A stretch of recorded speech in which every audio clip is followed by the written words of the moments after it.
And now I'll hand the meeting over to Chair Boatwright. Great. Good afternoon, everyone. I'm calling this public meeting to order at 4:36 p.m.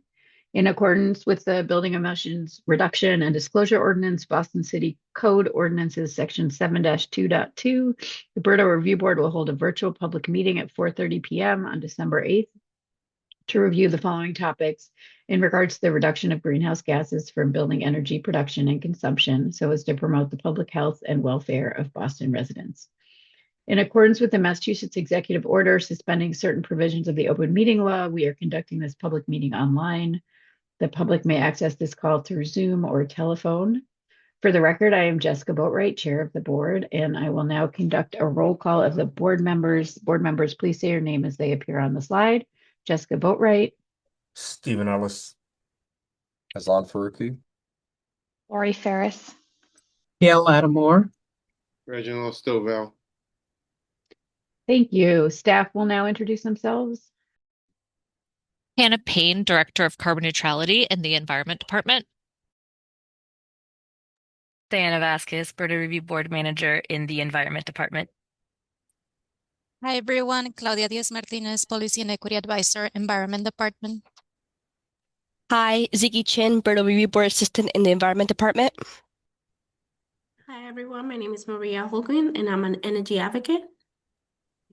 Hi, I'm Jenny. I am the Boston Community Choice Electricity Engagement Assistant within the Environment Department. Hey everybody, I'm Deegan Larkin, Boston Energy Saver Manager, also in the Environment Department. Hello, everyone. I'm Gene Lissette. I am the Senior Housing Crisis Coordinator at the Office of Housing Stability, part of Mayor's Office of Housing. Thank you. Here's the agenda for today's meeting. We will start with the annual BERDO Review Board meeting for tenants. Glad to see a lot of people here. We will then vote to approve the meeting minutes from the last two meetings and hear administrative updates. And then finally, we will adjourn. So our first agenda item, we're going to be hearing some information about BERDO and resources for tenants. I will hand it over to city staff to present. Thank you, Chair. And I'm going to start actually with a little bit of context building. So if you can go to the next slide. What is the annual residential tenants meeting, you may be asking yourself? So I just wanted to give a little bit of context and background. So for today's meeting, I wanted to introduce a little bit of the teams that are on the call. So as you may have heard, we have two teams here today. We have the Environment Department, which is where the BERDO team sits. And we also have Mayor's Office of Housing represented today, which is where Jean sits in the Office of Housing Stability. And then just some quick logistics just to get used to the sort of format. These meetings are recorded. So that's the note that I shared at the top of the meeting. Jessica Boatwright, as our chair of the board, will moderate, so she helps sort of facilitate the meeting along. City of Boston staff will present on our different resources that we think are helpful or could be of interest to tenants, residential tenants specifically. And then we have what we called public comment period. So members of the public are invited, to ask questions or provide comments. You can use the chat or you can use the raise your hand function. I think we really appreciate when people come off mute. It's always helpful to just know what people are thinking. But if you're feeling shy, you can also use the chat function. And then of course the review board members themselves may also ask questions or provide comments. And then if there's anything in the slide deck that you're interested in like following up on later, you can always find the slide decks, the recordings, and approved meeting minutes at boston.gov/BERDO-review dashboard. All of these materials can be found on that website. And then a little bit of background on why we have these meetings, or how these meetings came to be about. So BERDO is the local law that mandated the creation of the BERDO Review Board. It was passed in 2021. And when the ordinance itself was passed in 2021, this triggered the need to develop rules on how BERDO would be implemented. And during the development of those rules, we heard a lot of need for sort of an attention or focus on tenants, particularly tenants who live in buildings that are subject to BERDO. So those are multifamily buildings that have at least 15 units or more. And one of the ways that this is being incorporated now is by hosting at least one meeting a year that's really focused on residential tenants, and focused on the different services and resources that are available to tenants, and how they interact with BERDO. So that's sort of the background, and sort of the sort of format of how this works. And now I will hand it over to Hannah to give us a very quick overview of what I mean when I keep saying BERDO. Thanks, Diana, and thank you everyone for joining us this evening. So I'm going to give a bit of background on BERDO. So if you have heard of it, we'll get into the details a little bit, or if you haven't heard of it, welcome. We're glad you're here, and we'll give you an overview. So BERDO stands for the Building Emissions Reduction and Disclosure Ordinance, which is a mouthful, and that's why we call it BERDO. This is a local law that addresses Boston's largest source of climate polluting emissions, which is coming from buildings. Existing buildings in Boston contribute to 70% of our total community-wide greenhouse gas emissions. So if we are to achieve our goal to have net zero emissions by 2050, which is our city's goal, we really need to tackle the emissions that come from our building sector. So what BERDO does is it requires medium and large buildings, so any building with 15 or more units or 20,000 square feet and above for non-residential buildings, requires those buildings to reduce their greenhouse gas emissions over time and to achieve net zero emissions by 2050. So what BERDO can do is it could reduce the total citywide emissions by 40% by just addressing the 5% of total city buildings that are covered by the ordinance. So it can have a really big impact on our emissions and City of Boston's impact on climate change. Next slide. So the buildings that are subject to BERDO, as I mentioned, for residential buildings, it's 15 or more units.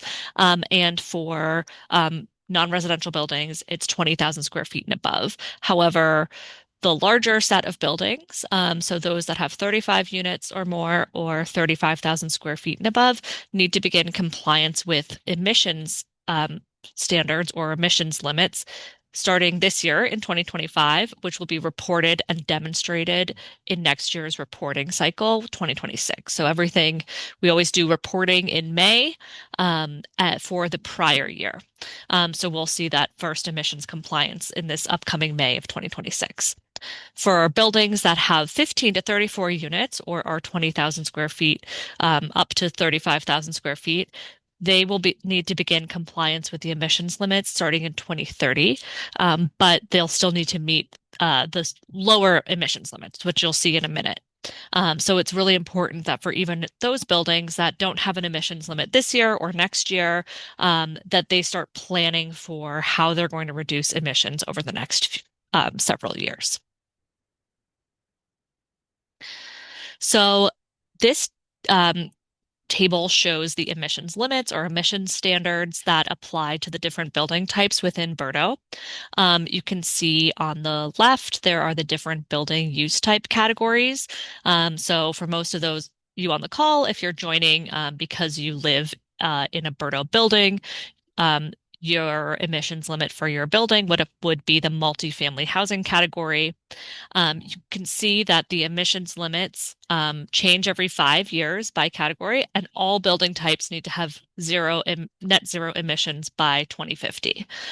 The emission standards are measuring the kilograms of CO2 equivalent per square foot per year, and that's pretty technical, but in short, it measures the emissions intensity from a building. So emissions come from the electricity we use that is generated from natural gas or non-renewable sources, and also from how we heat and cool our buildings and what we might use it inside our buildings. So that might be from fossil fuels, that might be heating oil to heat our buildings or natural gas to heat our buildings or use our stoves or even dryers and things like that.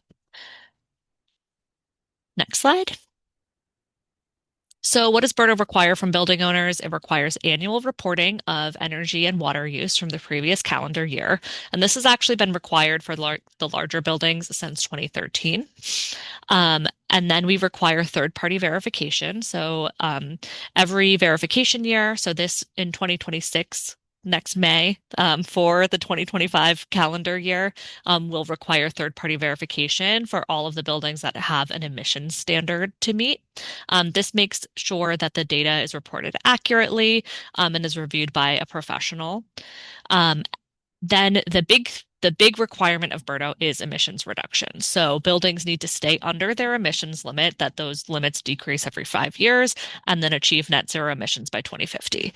And that I think a thing I want to remind everyone is it is a long-term project to reach net zero emissions. It does not require, meeting that target overnight or next year. We have 25 years to get to that target. So it's really about strategic planning and looking at your building and when you're going to turn things over, what can you do over time to be reducing those emissions? Next slide. Okay, so how can building owners comply with an emissions limit?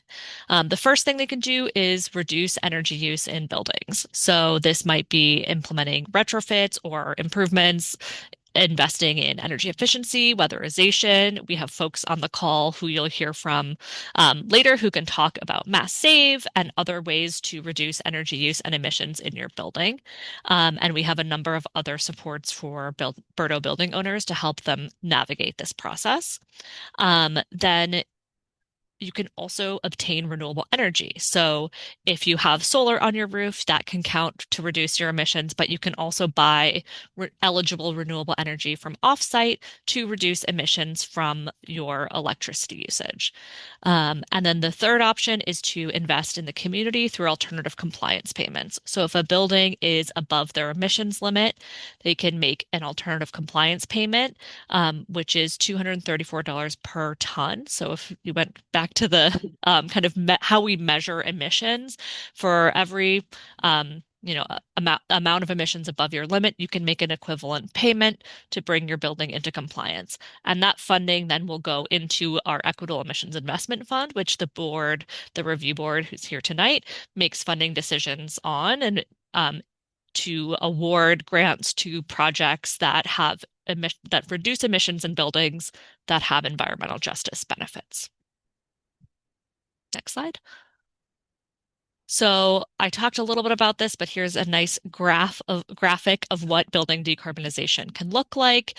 This can be improving your roof, adding insulation to your roof, installing solar panels, getting newer windows that aren't as leaky, improving insulation, so just tightening the whole building envelope, switching to LED light bulbs, adding temperature control, so using things like smart thermostats, or if you have a more sophisticated building, using different like automated controls and making sure your building is running as efficiently as possible and only using appliances when you need them.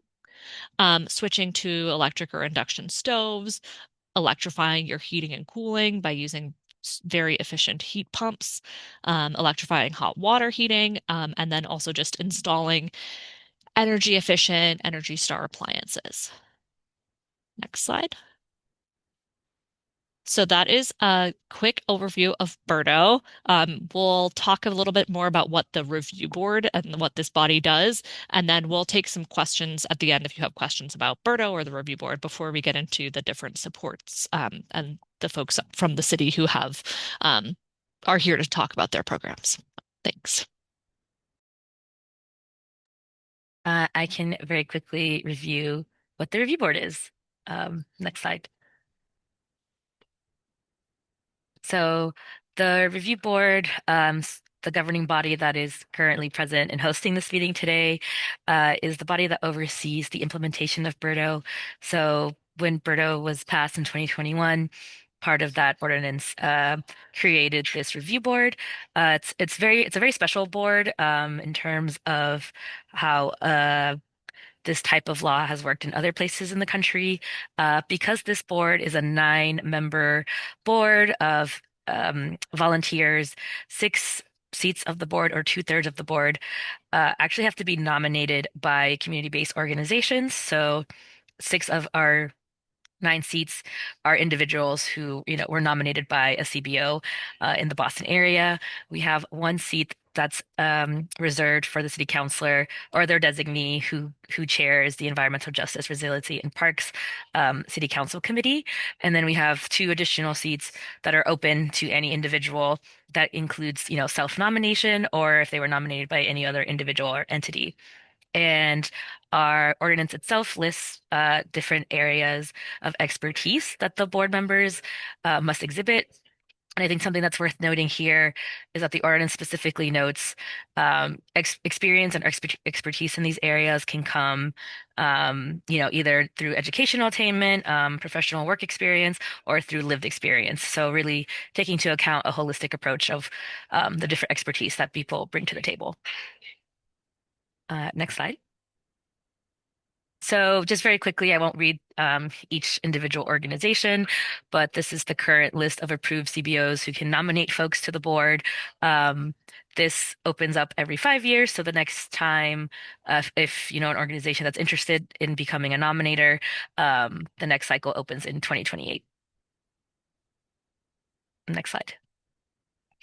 And I won't go too in depth, but I think something that I really wanted to make note here is that the review board does have a lot of authority. So they're a great resource for anyone who's interested in learning more about BERDO. They have the ability to review, approve, or deny applications from building owners who are seeking what we call flexibility. As Hannah mentioned, they allocate funding from the Equitable Emissions Investment Fund.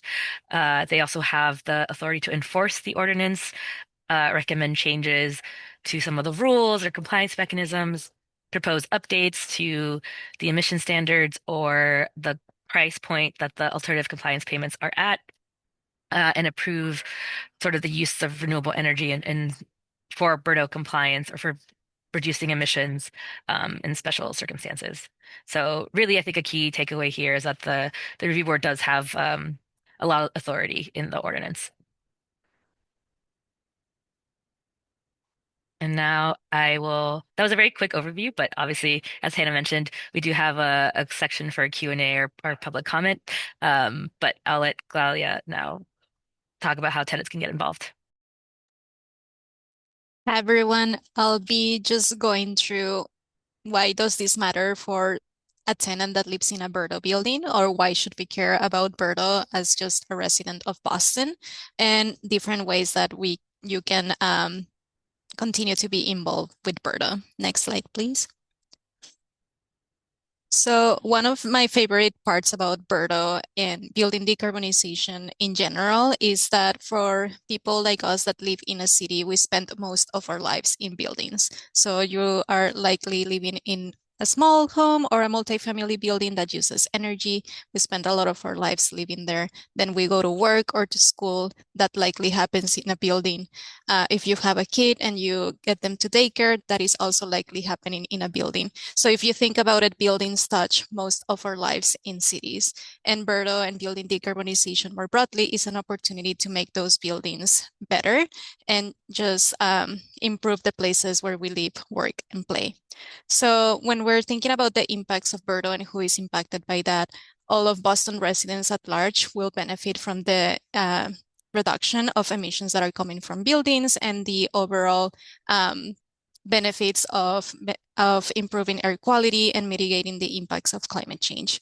Building owners themselves are obviously impacted, being the ones that are regulated and that will have to reduce the emissions from their buildings and responsible for making those improvements in your buildings. These sort of creation of more requirements around building decarbonization will also incentivize more jobs related to building management, building decarbonization, electrification, the management of technologies like heat pumps, electricians, trades, etc. And then tenants, which is the reason that why we're here today. The hope is that you would also benefit from seeing the place that you live improved, from improving energy efficiency, improving your thermal comfort at home with better insulation, better windows, that you actually feel warm in the winter and you are cool in the summer. And in some cases, also reduction in utility bills. Next slide, please. So as my colleagues have mentioned before, we're really getting started with BERDO, and it's still a bit early to see all of the emissions reductions that we're hoping to see with this program. But there are still a lot of opportunities for tenants to become engaged in the near term, even before we see a lot of these emissions reductions. So a first step to get involved with BERDO is identify if you live in a BERDO building. We do have a BERDO covered buildings list where you can search by address all of the buildings that are covered. You can also search if the place that you work at is a BERDO building or the school where your kids go at is a BERDO building. So it's just fun to see what buildings are covered by this program. Another thing that you can do already is understand your building's reported energy data. We do have an annual disclosure when you can see all of the data that was reported by BERDO buildings. And we also have an emissions calculator where if you enter an address or a BERDO ID, you can see then the emissions that are estimated from those buildings. Another great way to be involved with BERDO is attending these review board hearings, sharing comments, sharing concerns. You can always go to our BERDO review board website to see the agendas for upcoming hearings. They are always posted at least 10 days in advance. And when the review board hears certain applications that have bigger implications for buildings, there are also requirements for hearing notices for tenants in residential buildings. And you will learn more about this today as well, but you can also start considering energy saving measures for your unit. Even as a tenant, there are a lot of opportunities to improve energy efficiency and reduce the energy that we use. And today you'll hear more about these programs. Next slide, please. So longer term, as BERDO continues, as my colleagues mentioned, this is a program that will follow through 2050. There will continue to be a lot of opportunities to stay up to date with your building, how they're doing. That data disclosure that I mentioned before is published every year on October 1st. And in upcoming years, you'll be able to see not only the energy data that was reported, but whether your building was in compliance with their emission standards. And future versions of this will also let you know if they are using flexibility measures or the different ways in which these buildings are complying with BERDO.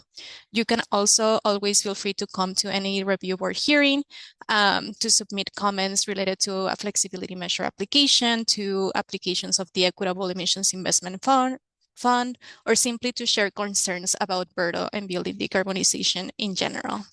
And you can also always keep up to date with any BERDO updates by signing up through our BERDO newsletter, as well as the BERDO Review Board newsletter.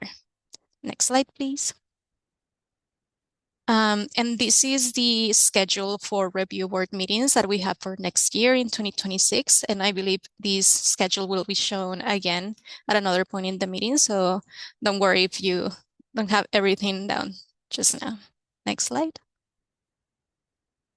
And I think we'll pause here just for any initial questions or comments from the public. I'll give you back to the chair, I believe. Great. So as Claudia just said, we're going to open for a public comment period. As a reminder to members of the public to provide public comment, please raise your hand if you're in Zoom or type something in the chat. If you're calling in and you can't use the Zoom chat or hand raise functions, you can raise your hand by pressing *9 or send your questions to staff via email at berdoreviewboard@boston.gov. If we have a high volume of comments, we will ask folks to limit their comments to 3 minutes to ensure everyone has a chance to speak. If you can, we'd also appreciate you introducing yourselves. So we will wait and give members of the public a moment to provide comments.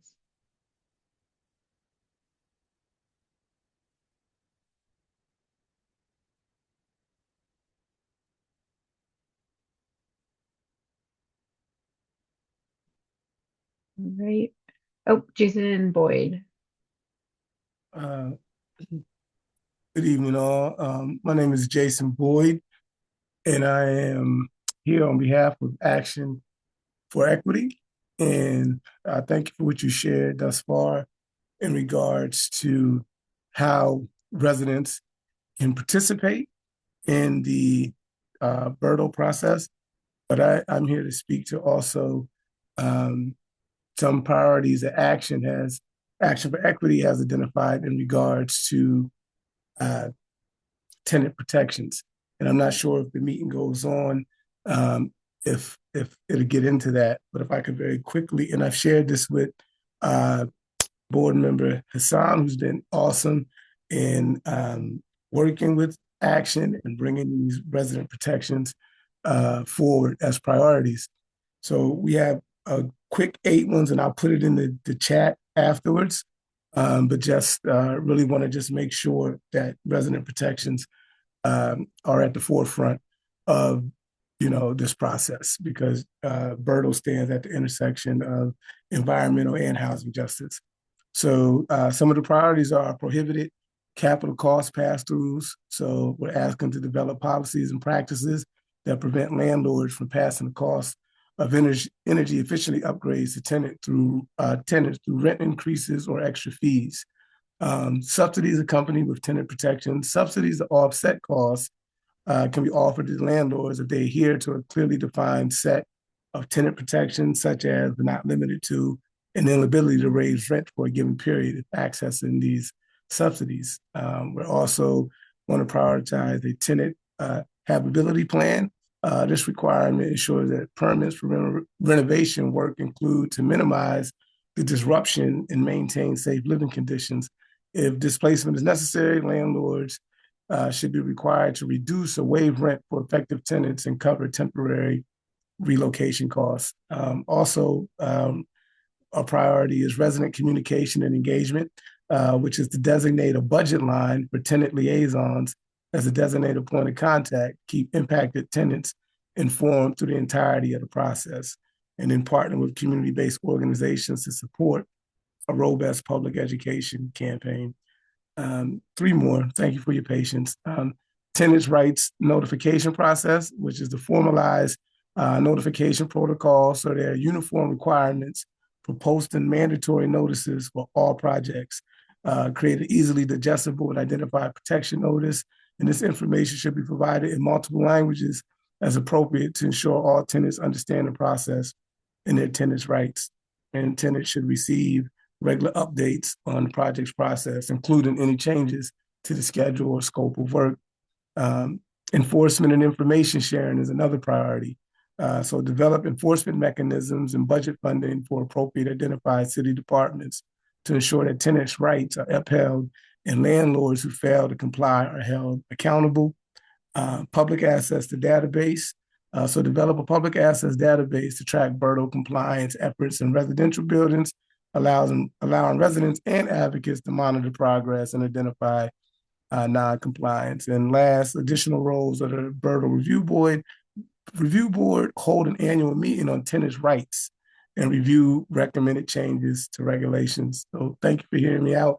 And thank you again to Hassan, who has been great in being a champion and working with Action in regards to tenant protections. Thank you. Thank you so much. I know city staff will be talking a little bit more about some of the city's programs, but that was really, really helpful information. Glad it was part of our meeting. I will pass it to Ben Aronson. Hey, everybody. My name is Ben. I'm a resident of Jamaica Plain, and I came to this call by way of BCAN through Hassan and Grace. Thank you guys for having this meeting. It's helpful. It's my first time really learning about the program. I had a question about the alternative compliance payment part of the how building owners take action. I was wondering what the side effects of that option are on in terms of relation to similar programs with like green credits and whatnot for like corporations that will like kind of just pay the green credits and not necessarily take like tangible actions. I'm wondering if you've seen certain owners, building owners, kind of just prefer to pay the ACP instead of actually taking action to upgrade their buildings? And if they have, then is that like an acceptable kind of pathway since that's funding environmental justice programs, or is that sort of like kind of not necessarily the best pathway that the city wants building owners to take? So any insight on that would be interesting to hear. Yeah. Um, I I will look to the staff to I can answer that. great. Thanks. Yeah, thanks for the question, Ben. So the alternative compliance payments are a really important part of BERDO, and one of the reasons, I mean, for many reasons, but one, sometimes buildings owners may have challenges in meeting their emissions limits for a number of like reasonable reasons, like they're planning a bigger capital project in a few years, and they'll do a bigger decarbonization later or project, but they need some time to get there. So maybe they'll pay this alternative compliance payment as a way to come into compliance while they're kind of working on a larger term project. The other thing that's really great about it is that all of the money stays in Boston.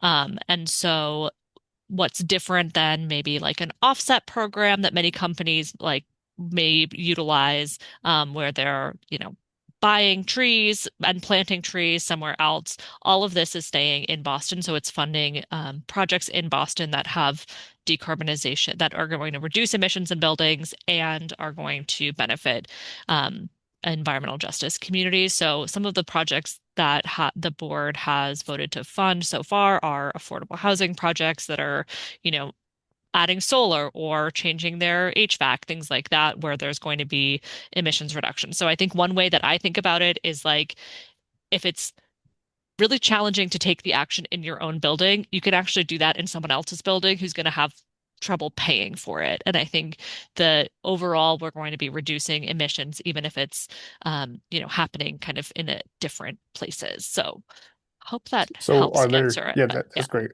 Sorry to cut off. A quick follow-up is, Yep. so are there cases where like super old buildings that fall under the BERDO compli like ordinance, like they can't necessarily, maybe they can't pay for it. So paying, are they paying into the ACP, but Yeah. also receiving benefits from the ACP by getting opportunities to upgrade their building? This is a great question, and I think something that we are kind of working on thinking through, is particularly for the buildings that are above their limit. It doesn't necessarily make a ton of sense for them to be like paying into the fund and hoping to get it back. So we have flexibility measures available for certain building types as well. So like affordable housing is often in that category.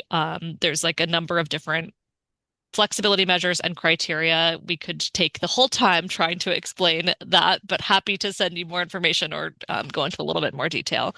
So there are different ways that buildings can comply. So, hopefully our goal is not to be like trying to collect a lot of money from buildings that are really struggling to reduce their emissions. But, if a building has options, but maybe they're not holding on to the building that long, or maybe that's not like their financial decision is like they don't want to make those investments in their building, they can make that investment in another building in Boston. Is last question is City Hall building itself actually trying to implement some of these kind of massive like implementations, or are they going the ACP route? 'Cause I know I've read some things about that building being pretty hard to cut the Great, emissions down on. great question. I can't quite see it, but we're in City Hall right now. Figured Um, that. so all city buildings are subject to BERDO. The city has applied for and gotten a portfolio approved by the review board. So that means that if you own multiple buildings that are subject to BERDO, you can apply to comply as a portfolio. So you don't get any kind of additional emissions budget, but you can like put all of your like emissions together and comply with a combined emissions limit. So City Hall is part of that portfolio. So the city is doing a lot of different has a lot of different initiatives on reducing energy use across all of the city buildings and including City Hall, which we got new lighting last year, I think, maybe the year before, and other things like that. So there's a lot happening at the city level. So, and a question you asked earlier that I forgot to answer was, have we seen people not making alternative compliant or making alternative compliance payments instead of doing the work? And we have not seen that yet because we have not had our first compliance period. So the first time that building owners will have to demonstrate compliance with an emissions limit will be in May of next year. So we'll see that in May, June. We'll start to see kind of how buildings are reacting if they are above their limit. Thanks so much, Hannah. Really interesting. Thank you for your interest and your questions. I don't see additional hands from the public.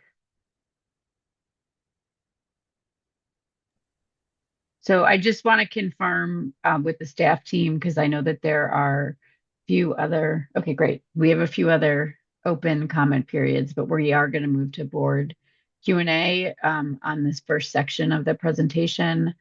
I'm gonna cede my time here to for the public session, but I will call on each board member in case you have questions or comments. Board Member Ellis. Yes, thank you, Chair, and thank you to the city as usual for reinforming us the purpose and how things are set up here. Just a couple of quick things just to call out. I'm hoping that in future tenant meetings that we can also inform the public about the way that the board has chosen to fund particular projects through the equitable emission fund. So maybe just having that be an additional thing. One question that I have, and I wished I would have asked sooner before when I saw the slide, but are you able to tell us the status of where most residential locations stand in terms of, the upcoming year? Like, what does it look like? Like, are we foreseeing a lot of residential locations not meeting the threshold? Great question. I don't have the specific numbers right in front of me, but in general, we've had close to like 70% compliance with reporting. So that's all that's been required to date. So I would say there's a lot of the smaller residential buildings, so those that are 15 to 35 units, and in particular condo buildings, we've seen a lower percentage of compliance with reporting from those buildings. And for the buildings that have reported, we can then estimate what their likely compliance with the 2025 emissions limits are. And we're seeing about like across all building types, about 85% of buildings meeting their emissions limit. I want to say we're seeing around like 200 or so residential buildings that are likely above their emissions limit, often with like by just a small amount. So sometime maybe owing, a couple $1,000s or a few $1,000s of alternative compliance payments if they don't take any action. Okay, But we could thank get you. more those specifics for the board, but Yeah, I good think point as we for get having that closer. for next year. Yeah, of course, of course. I mean, it doesn't have to be limited to the residential. I think it can be broader, but with the focus of this meeting, just having that would be a helpful thing to know. And last comment here, and this is just if you can quickly go to the meeting schedule. Yeah, this not to be, I'm not sure if y'all want to be strict about it, but just want to clarify that, I'm seeing at the bottom there that the dates are subjected to being on the the second and fourth Monday. I don't know if this slide was updated, but June 29th is the fifth Monday and December 7th is the first Monday. So just wanted to put that out there. If it needs to be updated, I'm fine with whatever y'all choose to do, but I will rest my case there. Thank you. Back to the chair. Thank you. Board Member Faruqi.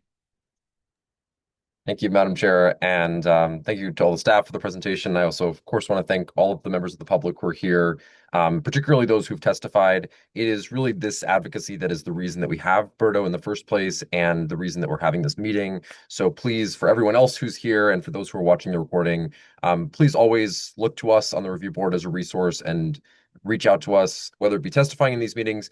Everyone is also always welcome to reach out to the review board via email. There's a review board specific email that people can share questions, concerns, thoughts any day of the year. And I especially want to second the points that Mr. Boyd made in his testimony. There are a lot of things that we can do without even having to change regulations or ordinances. Certainly, there are some things like rent stabilization that are outside the scope of city authority to begin with. But there are many things that we can impose through conditions, either in portfolios that we're approving as well as through funding that we're granting. And I really look forward to working on that more in the coming years. Certainly, I think it'll be of interest to both Mr. Boyd and the public more broadly to know that to my recollection, all the cases that we have granted funding through the Equitable Emissions Investment Fund to residential building owners, that those have been deed restricted affordable housing owners. So there wasn't any need to impose any additional rent stabilization because they were already doing it, which is a really important thing. But certainly to the extent that we consider non-deed restricted housing to fund in the future, that would be a very important thing. We truly can't do enough to protect residents who are struggling so much already from the cost of rent, the cost of energy. And so we continue to need residents to let us know what's going on because we're well connected as a board, but we are never going to know every single detail that's happening in every one of the over 5,000 buildings that exist in the city that are subject to BERDO. So residents really are a critical part of this process, and I thank everyone who's joined us here today. Thank you, Madam Chair. I yield back. Thank you. Board Member Ferris. Thank you. I don't have any questions, but I just wanted to thank the city for presenting everything so clearly, and particularly to Claudia for connecting the BERDO ordinance to the experience of the residents of Boston. It's so important that while it's a very technical ordinance, it's really about improving the comfort and health and well-being and quality of life for all of us who live here. So just thank you to the staff for that. Back to you. Thank you. Board Member Lattimore. Yes, thank you. I want to echo my thanks to the city as well for a really clear presentation, and also echo the thanks that various members of this board have made to the public. I definitely appreciate the comments that Jason and Ben made, and agree that it's important to hear those type of comments and try to be a resource and available to members of the public. I just want to say that, from my perspective, as an affordable housing developer, yes, we are involved in doing sustainability work as relates to housing. However, it's still new to many of us, and I'm by no means an expert. I think I'm probably not alone on this review board in that we are all, perhaps all, learning still how to make sure that we are doing the best that we can to protect the interests of particularly low and moderate income folks in our community as we implement this regulation, this ordinance. So I think that the board, as my experience in the past two and a half or so years, is that this board is very interested in hearing and being responsive as possible. So appreciate again the comments and appreciate the learning process that I think we're all collectively going through here. So thank you. I'll yield back to the chair. Thank you. Board Member Stovall. Yeah, thank you. I just wanted to do a shout out to Brother Faruqi.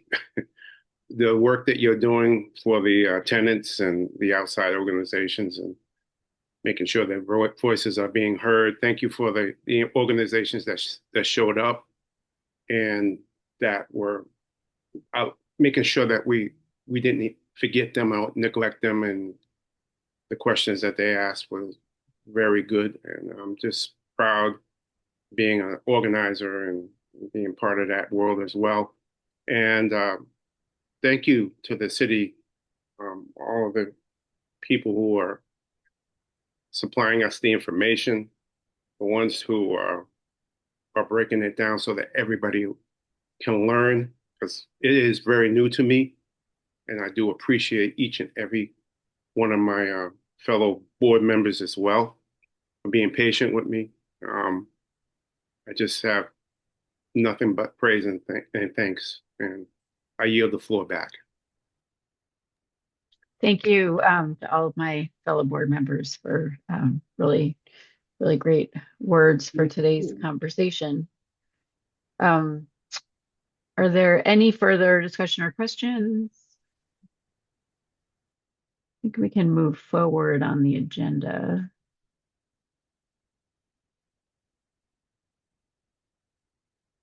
So I'm going to hand it back to staff to talk about a bunch of great programs that support this work and are available to tenants.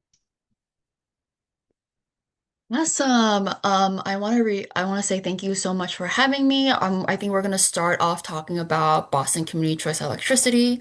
Again, my name is Jenny. I use she, her pronouns. So what is BCCE? BCCE is the city's electricity supply program. It's a city program, not a company. So we're not in the business of like selling residents or small business owners electricity, but rather be another option for residents in a very overwhelming energy market. Technically, it's a municipal aggregation program, which basically means that the city is allowed to make a contract with an electricity supplier on the behalf of city residents. So then the city is tied with all these like contract terms and it frees up residents like us to, enroll into the program, leave the program, or change in between the plans within the program at any time with no fees or penalties. And the city does that by using its buying power to negotiate with electricity suppliers to provide, the affordable, stable, and cleaner energy for customers. Next slide. Awesome, thank you. So how does BCC work? So you get your bill every month. You have your supplier charge and your delivery charge. As Boston residents, your delivery portion of your bill will always come from Eversource. The fees and rates will be determined by Eversource. Eversource will continue to deliver your electricity, manage your billing, maintain the grid. If you have a power outage, Eversource is still the company that you will turn to. But the supplier side of your bill is where BCC comes in. Residents currently can get their electricity from three different sources. Next slide, please. Awesome. The first option is through the city's program. The city that you can basically pay the city's rate. The city has three different plans, and each plan has the different amounts of renewable energy that you're buying into the grid, and that will be shown later. It replaces who your electricity supplier is. So your bill will basically look the same. It will always come from Eversource. But here, if you can see on the screen, that's the portion where you'll see who your electricity supplier is. The second option can come from Eversource. Eversource would then be the company that is supplying your energy and delivering your energy.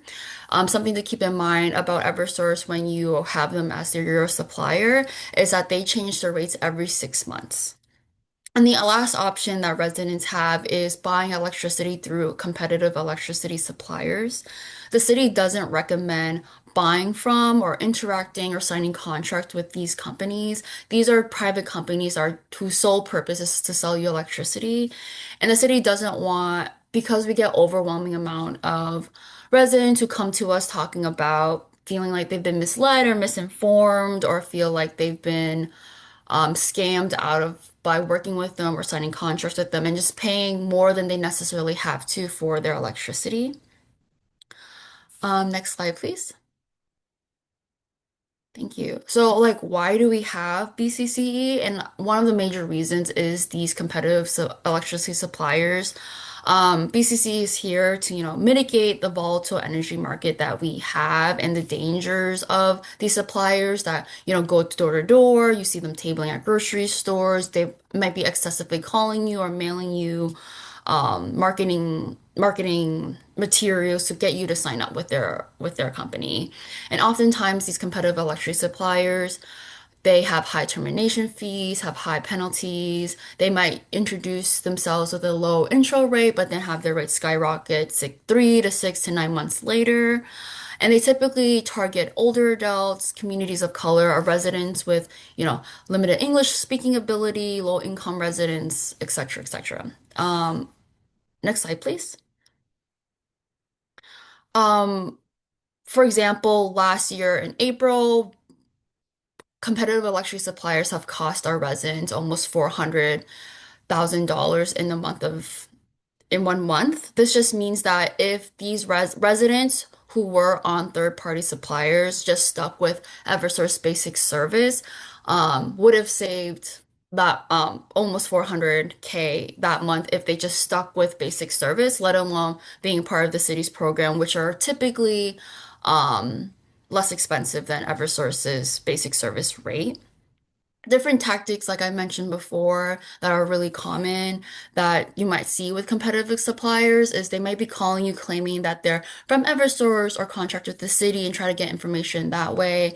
They might come to your door, saying they're conducting a survey, they want to look at your bill, and it's very easy for these companies to sign you up with their service without even you knowing. So this happened to me last month. I had someone knock on my door saying they were with a company based out in Malden, and they were conducting a energy usage survey, which, I fortunately was familiar because I work for BCC and was pushing them, being like, oh, like, are you with the city? Are you with Eversource? And they quickly agreed, and I knew they were lying to me, and they were just trying to get to see my bill so they can write down my information. So you have to be they use very predatory tactics in any way possible just to get you to sign up with their service. We also get a lot of stories about, you seeing these companies tabling at grocery stores offering gift cards in exchange of looking at your bill or signing up with their intro rate. And we hear a lot of residents who say like they got a really great gift card, but now they're paying like hundreds of dollars in their energy bill when they weren't paying that before.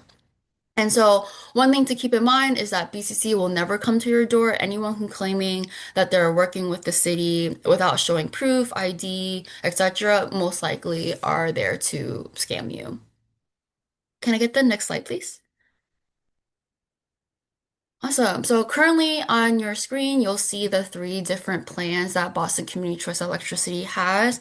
A majority of our customers are on standard, which is the default plan, but residents and small businesses can change to our basic or to our Green 100 at any time with no issue.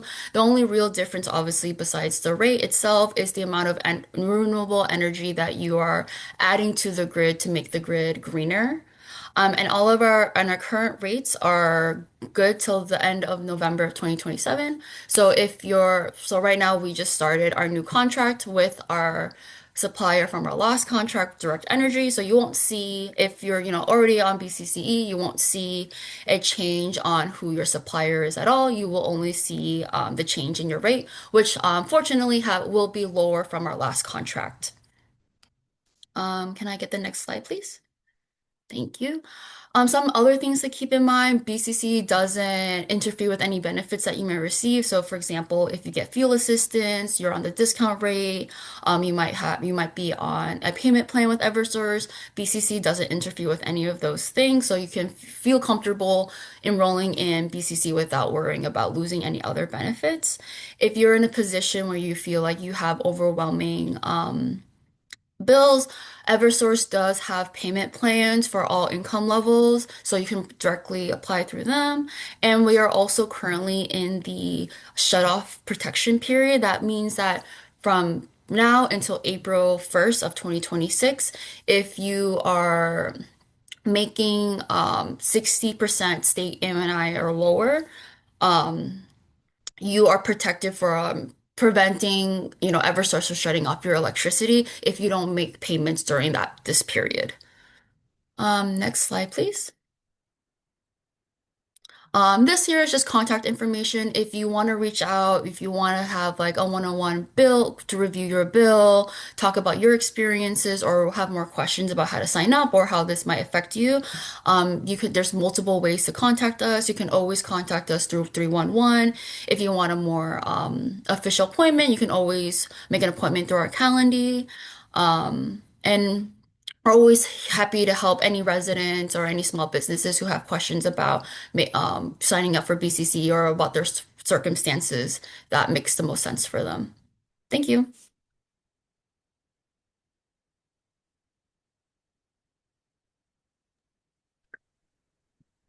All right. So we're going to do public comment sort of on each program item. So I'll open the public comment period again and just remind members of the public to either raise your hand or type in the chat, or if you are on the telephone, you can press *9, or you can send your questions to BERDO@boston.gov. Are there any comments from the public?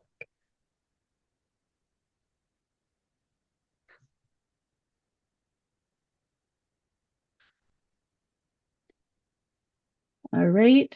It looks like Hannah and Jenny both put a little more information, as well as a place to make appointments to get more information in the chat. I will just ask if any board member has specific comments or questions on BCCE. Could you raise your hand to let me know so I can recognize you? Board Member Stovall. Do you have a special program for maybe if somebody has solar panels? I know in my neighborhood there are some elderly people that do have solar panels on their house, and me included as well. So I just was wondering, is Yeah, that for solar panels, like that's like net metering, I'm pretty sure, and that would be all directly working with Eversource. That the city doesn't necessarily have any like solar panel programs or benefits if you have solar panels on your home. okay? Okay, so that it wouldn't help you if you had the panels, is what you're saying. Yeah, like if you had panels and you wanted to be on BCCE, you would still, I would like need to refresh my I memory on this, I but think I can answer thank you this, so much, Hannah. I'm Jenny. like, Yeah, I don't yeah. remember. So basically, it depends. You can still sign up for BCCE and get those stable rates and lower rates.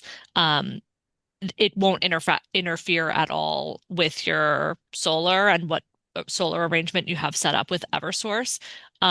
It's just a matter of like if you have a really great solar system and you don't use a lot of electricity and you don't buy any electricity from the grid, it won't have a lot of impact. But that is very rare in Boston, to Yes, it is. have solar panels that perform that well. So it's still you can still use BCC even if you have solar.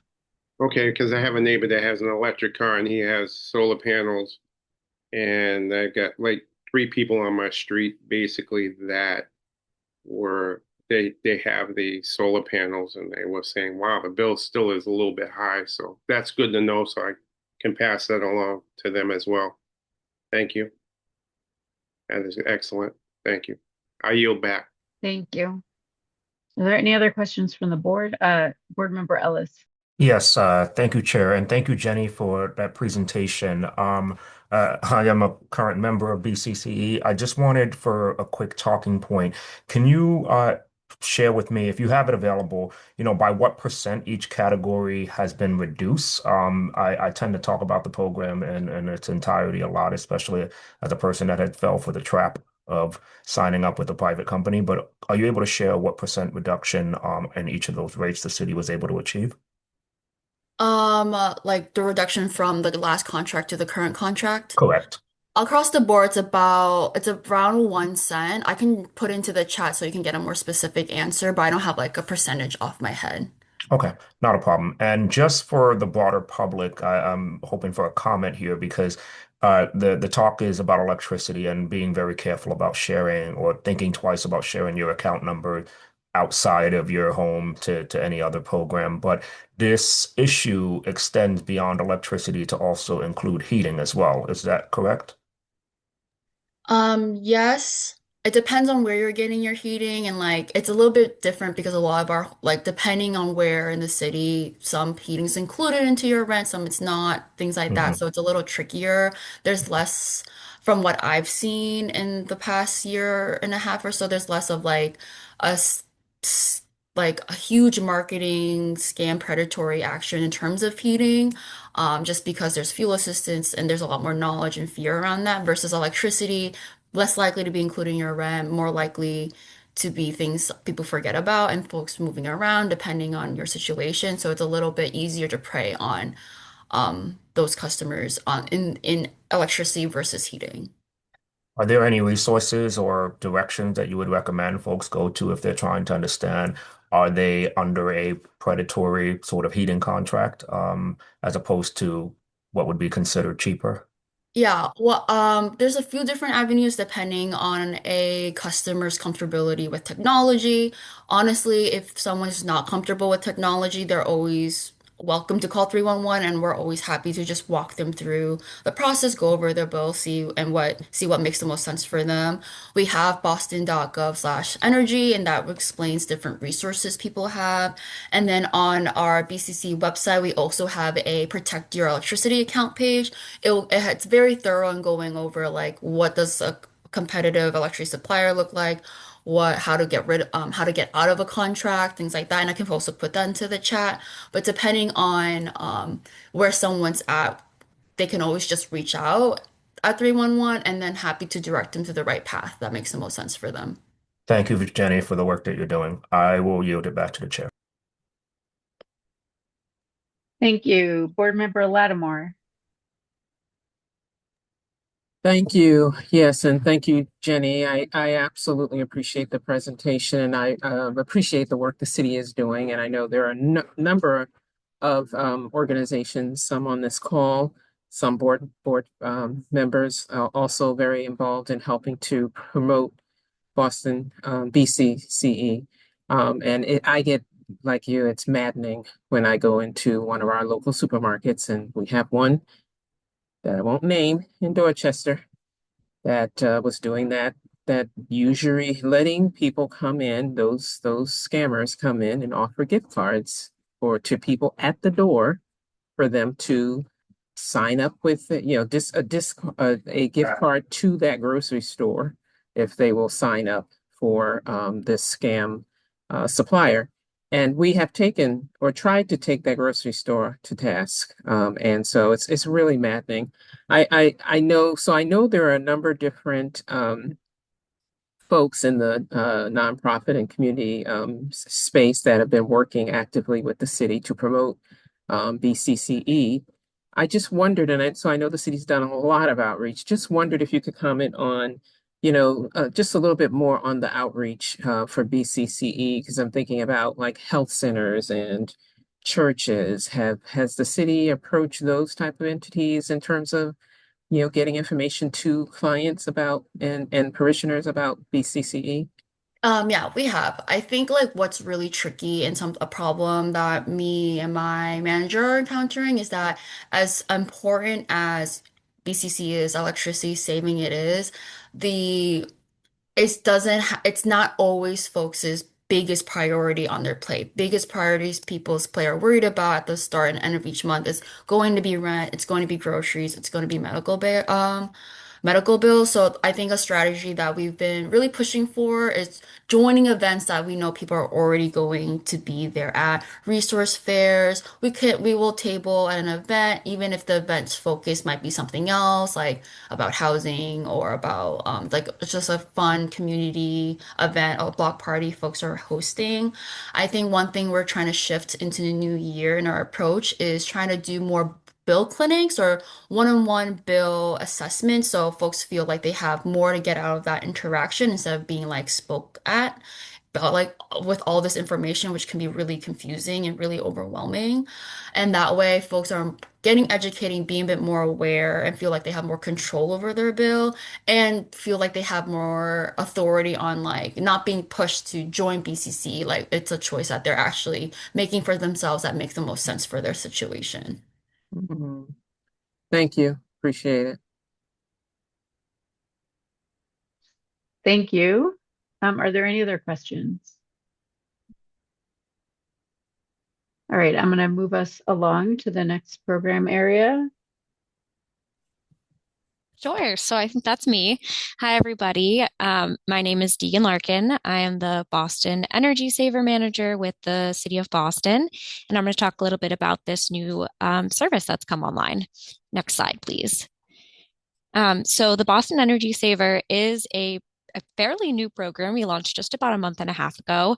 It is a city service that helps renters, homeowners, and small business owners and tenants upgrade their buildings and lower their energy bills. The Energy Saver program is really here to help all Boston residents access cost saving, energy efficiency resources so that together, collectively, we can lower the city's carbon emissions and make energy more affordable for all of our residents. I do have a video I'd love to show. It shows the Energy Saver program in action, and you can kind of see how our team is able to support residents like you. Ziggy, if you can click on that and maybe make it full screen, that would be great.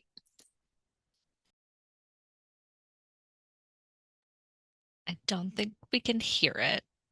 And I'm not sure how to do the settings. I don't know if Okay, no worries. I can add that to the chat later so that folks can watch it on their own.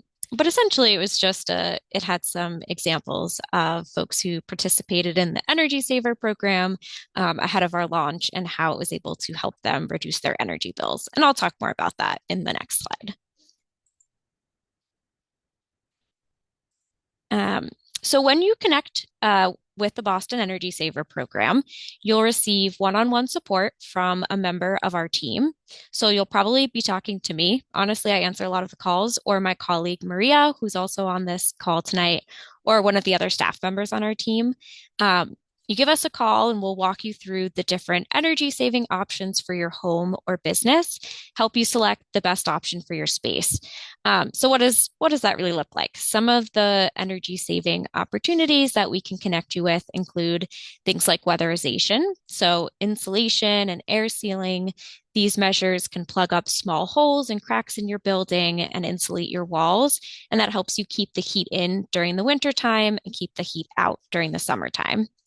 There are also many incentives out there for heat pumps, which use electric heating. And there's also incentives for hot water heaters, induction stoves to switch over from gas heating, and a wide variety of other energy efficient appliances. All of these can help make your space more comfortable and can also help you reduce your energy bills because they are more energy efficient than classic traditional appliances and heating systems. And then we can also help you better understand your electric or gas bill. We offer energy bill checkups to folks who reach out to us. Our team reviews your utility bills and we help you get on an affordable electric rate like BCCE. We can see if you're on the Boston Community Choice electricity rate and also help you see if you might be a good candidate for any discounts like the discount electric or gas rate or even the new heat pump rate that was just recently launched by the state. Next slide, please. So again, this program is for all Boston residents. So of course, if you are a renter, you can absolutely reach out to us and we'll help you out. It's also available to homeowners and small business owners. Our program really focuses on finding you cost-saving solutions. That's really our number one priority. And hooking you up with resources that can make your home more comfortable and again, more energy efficient. So on this slide, I have an example of an East Boston resident who participated in the program, Austin and Jeff. They reached out to the Boston Energy Saver and we were able to help them get connected with Mass Save so that they could get heat pumps installed in their home. These are homeowners, but originally when they reached out to our team, they weren't sure if heat pumps would be a good choice for them. They were worried about affording it. And then they learned about the 0% interest loan that they could get through the Mass Save program and were able to make the numbers work out so that they could install a heat pump and have energy savings on their bills each month. If you are a Boston resident and you live in one of the designated equity communities, this is a new offer that Mass Save has launched for residents that live in Dorchester, Roxbury, East Boston, Mattapan, Allston, Brighton, Hyde Park, or Fenway and Mission Hill. These zip codes could qualify for additional incentives. They could get additional cost savings on certain energy efficiency upgrades for their home. Next slide. So if you are ready to get started with the Boston Energy Saver program, the first thing that we usually recommend is scheduling an energy assessment with Mass Save. It is best if the property owner schedules that at masssave.com/Boston. But if you'd rather just talk to a member of our team, not really interested in involving your property owner at the moment, then you can always reach out to us directly. We have kind of three different ways to engage. So you can call our help desk at 617-635-SAVE. You can schedule a 30-minute consultation with us on our Calendly website, or you can email us at energysaver@boston.gov. Next slide. So I'll hand it over to Maria, who's going to talk about Mass Save and the Boston's Community First Partnership. Hi, everybody. Can you hear me? Yes. Okay, perfect. Hello, my name is Maria Holgame. I'm the energy advocate for the city of Boston, and my role is to connect Boston residents to the Mass Save program. So you may be wondering what is Mass Save. If you go to the next slide, please, we can talk about what Mass Save is. It's a statewide energy efficiency program that helps renters, homeowners, and small business owners upgrade their buildings, helping them reduce energy use, lower their bills, and cut carbon emissions. So Mass Save is a collaborative of Massachusetts electric and natural gas utilities and energy efficiency service providers. The entities that are sponsoring Mass Save are Berkshire Gas, Cape Light Compact, Eversource, Liberty, National Grid, and Unitil.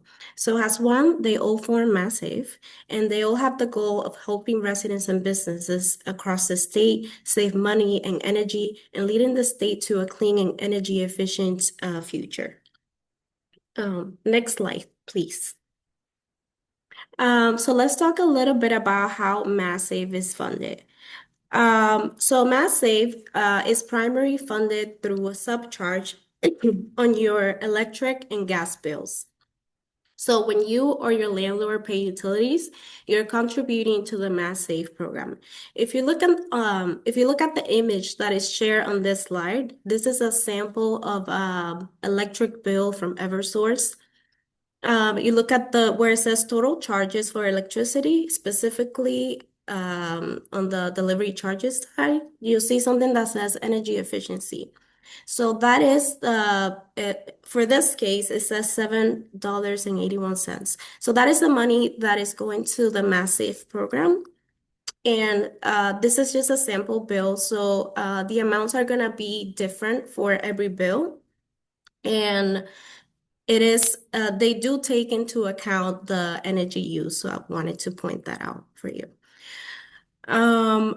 So by contributing to this energy efficiency charge, customers are not only supporting the Mass Save program, but they're also gaining access to no-cost energy assessments and discounts on energy efficiency upgrades. Mass Save offers incentives for appliances and other systems that reduce energy waste and pollution. They offer rebates and discounts on energy-saving items that support weatherization, air conditioners and air cleaners, dehumidifiers, advanced power strips, shower fixtures, and faucet aerators. In the case of renters, this program is for everybody, but in the case of renters, you need landlord's permission in order to participate in this program.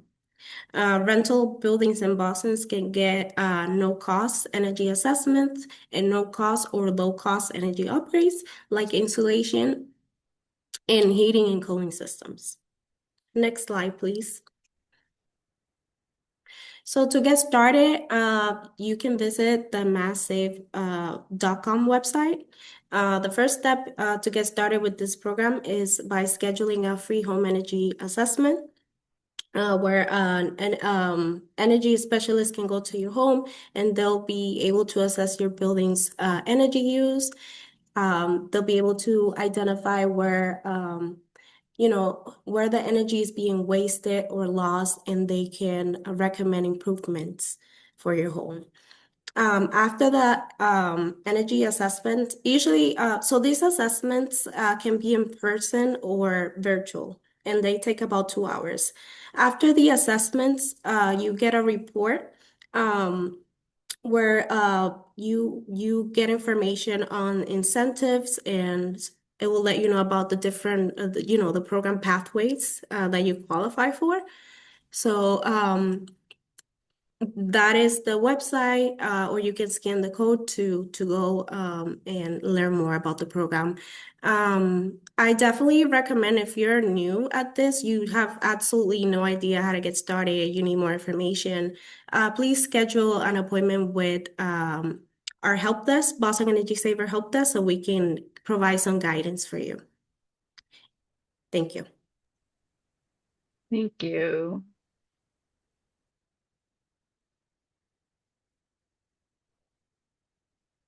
I think we're going to roll into, there's one more slide about city utility resources.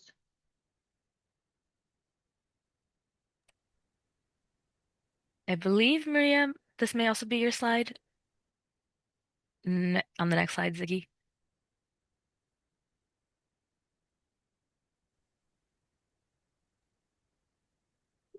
Full slide? Energy assistance and utility debt resources. Okay. Sorry. I wasn't aware this was part of my slides. That's why I left it at that. But yeah, so there's some information here about energy assistance and utility debt resources for you. So National Grid and Eversource, they offer discounted rates on your bills for those who have low incomes. There's also the ABCD Home Energy Assistance Program that you can get help to pay your heating bills, the fuel assistance program. And we also have shut-off protection. So between November 15 and March 15, residents, customers who are receiving utility assistance are protected from utility shut-off. If the utility service is needed to heat your home, and if you receive service from an investor-owned utility such as Eversource and National Grid. And if you have, financial hardship or medical situation, you're also protected from being shut off. If you want to learn more, you can visit boston.gov/energy for more information. Thank you. And then I'm sorry it came out like that. I wasn't really sure about this slide. Thank you so much. Are there any questions from the public? Again, please raise your hand, put a question in the chat, press *9 or write BERDO review board at boston.gov.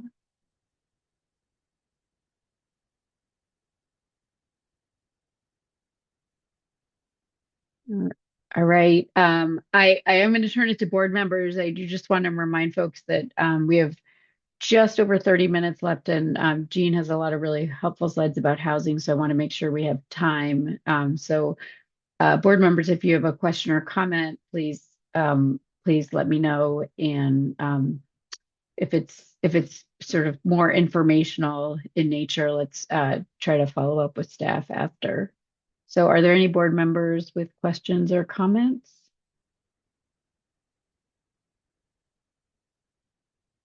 Board member Lattimore?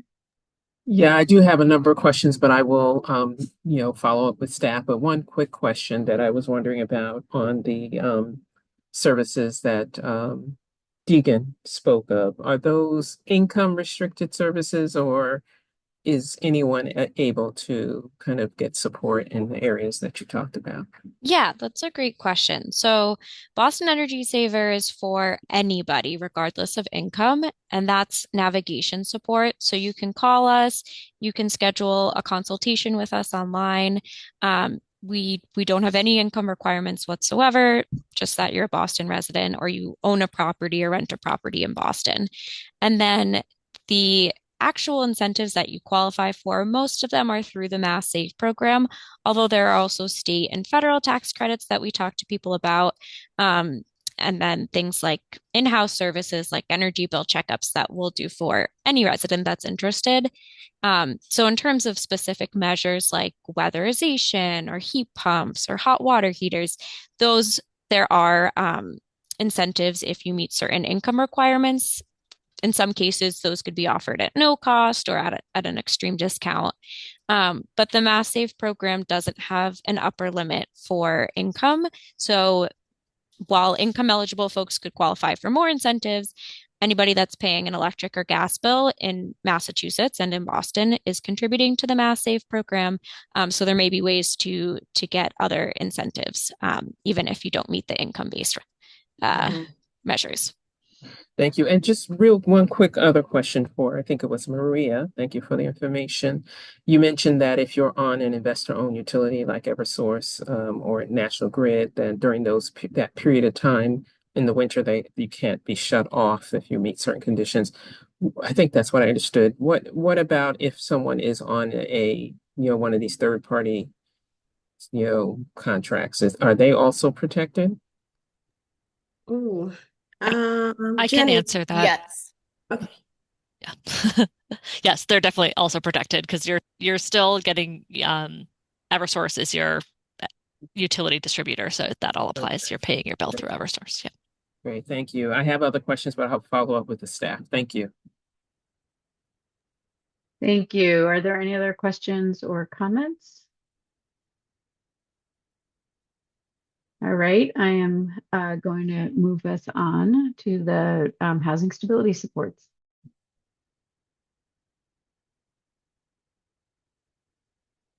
Hello, everyone. I'm Jean Lissette. I am with the Office of Housing Stability. I am the Senior Housing Crisis Coordinator.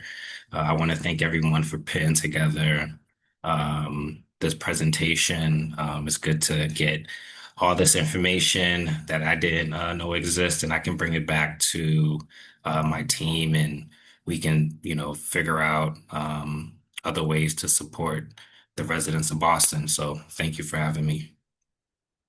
Next slide, please. All right. So OHS, Boston Housing Stability, we're a central resource for tenants in housing crisis due to fire, natural disaster, eviction, or combination with services in multiple languages. It provides tenants with legal support, information on emergency resources, and dispute resolutions. And that's our contact there. If you can email us at housingstability@boston.gov. We will have a housing crisis coordinator or a program operator follow up with you via phone to do an intake. Or constituents can also call our office at the number provided. Just to note, we only have two folks on the phone at the same time, so sometimes the wait can be a little long to get somebody on the phone, just because if we're conducting an intake, it could take anywhere from 5 to 20 minutes. So it's usually goes in order of folks who call. So sometimes you may get us right away. Sometimes it may take you about 20 to 30 minutes to get someone on the phone. So, but if you do kind of get frustrated with waiting, you can always email us and we try to respond definitely within 24 hours to 48 hours. All right.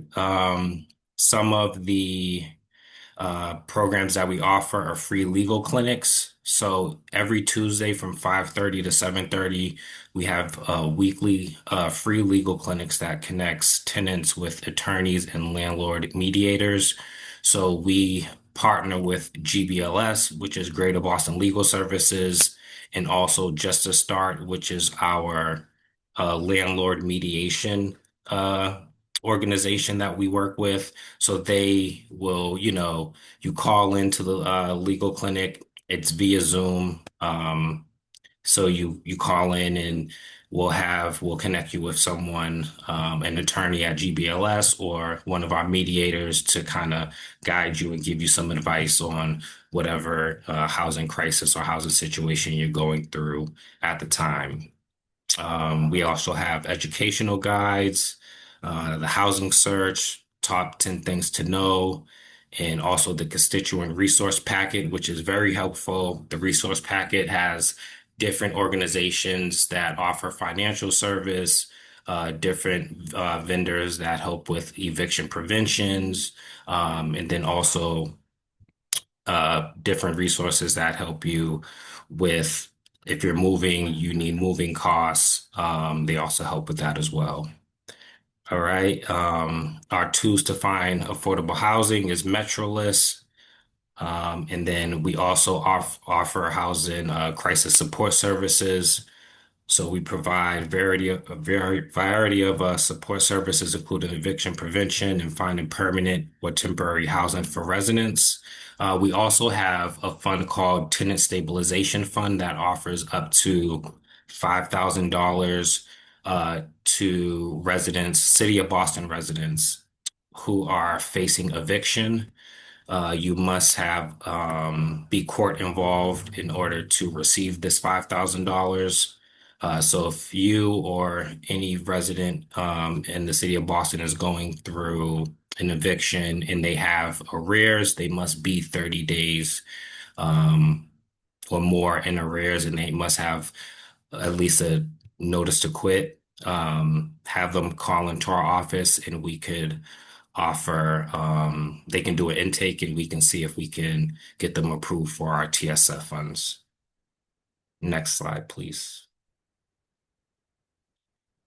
Okay, so the A Strong Commission. So the A Strong Commission is actually a different organization than Office of Housing Stability. So in the future, I'd love to have them join the meeting as well because they have great advocates who do great, amazing work over there. But we do work with them hand to hand. A lot of constituents that call OHS also reach out to A Strong as well. They do everything we do, but they uh, only serve the elder population in Boston. So if they're age 55 plus, you would reach out to them if you're, having issues with housing search or if you need application support. They also do referrals to legal services as well, like GBLS. Um, they have workers there that advocate for landlord mediations. They help with fuel assistant application support, and also they help residents to file for housing discrimination complaints. Next slide, please. All right, so know your rights. Boston tenants have legal protections about which many are aware. When tenants know their right, they are able to exercise their rights. So the Housing Stability Notification Act. So when issuing a notice to quit or non-renewal of lease, landlords are required to notify tenants of their rights, direct them to resources, and notify OHS. OHS will then follow up with every tenant who received a notice to quit to offer them support services. So the Housing Stability Notification Act should be a form that you sign with your lease. A lot of big management companies like Maloney, Greystar, Peabody, they have this notification act a part of their lease. So they have residents sign this lease along with their lease. But we're seeing a lot of small landlords. They may own like one or two properties. They usually just do the Greater Boston Standard lease, which they don't attach all the time the Housing Stability Act. So if you're signing a lease, you should also definitely sign the Housing Stability Notification Act because that does require them to try to figure out some type of eviction prevention plan in case you fall on hardship. There's also the condo conversion ordinance, and that is actually run by the policy development and research team within the Mayor's Office of Housing. So tenants must be notified of an owner's intent to convert a rental property that's 4+ units. So if they're converting them from residential to condos, the landlord has to notify the tenant at least 1 year in advance, and they are to either offer them $10,000 in move-in costs, or give them the first right of refusal to buy the condo. Okay. And then the housing discrimination complaint process. So Boston Fair Housing Commission, they oversee any investigations of constituents who are facing housing discrimination. And the link is below if you want to contact their office to file a complaint. Next slide, please. Yes, and similar to Age Strong Commission, Center for Working Families, they're a different organization than OHS, but their office is a central resource to connect residents to financial education and employment services, including one-on-one coaching, credit and asset building. They offer free tax assistance, as well as job training and other career services. So you can contact their office if you have or someone, a City of Boston resident who needs job training, financial, or if they just even want to call to see how they can go about getting, owning property. And I think that's it. Next slide, please. Thank you. We are now going to open this is the last public comment period. So if folks have any questions or comments about what Jean just presented or other items, either raise your hand or type in the chat in the Zoom meeting platform, or you can also press *9 or send a question to BERDO@boston.gov. Do we have any questions?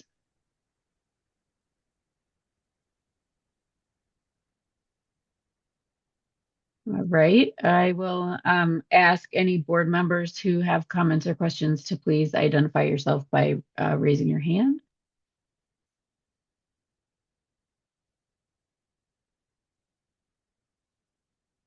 All right, great. Then I don't see any other discussion or questions, so I'm gonna move us on to our next agenda item, which is approval of the meeting minutes.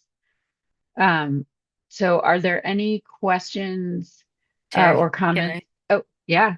can I say something right before we head into the Yeah. approval of meeting minutes? I just want to say a quick thank you to everyone who came and presented and participated in today's meeting. This sort of wraps up our main focus of the meeting, which are, all the resources for tenants. Moving forward, obviously anyone is welcome to stay, but just wanted to flag that the next sort of agenda items are really administrative. So past meeting minutes and sort of admin updates for the board, but folks are welcome to stay, but just wanted to flag that for anyone. And yeah, thank you again for attending and for giving us some feedback. Obviously, these are always great for us to make improvements for future meetings, and especially in how we talk about BERDO moving forward. Thank you. Thank you very much. And just want to echo appreciation for everyone who's presented and everyone who has attended the meeting as well.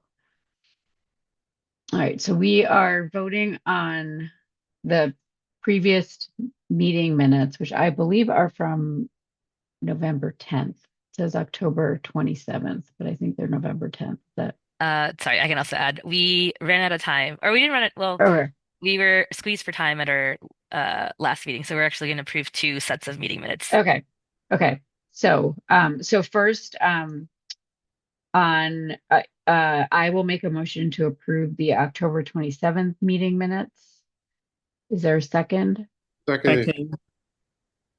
Okay, great. I think I heard Board Member Stovall first.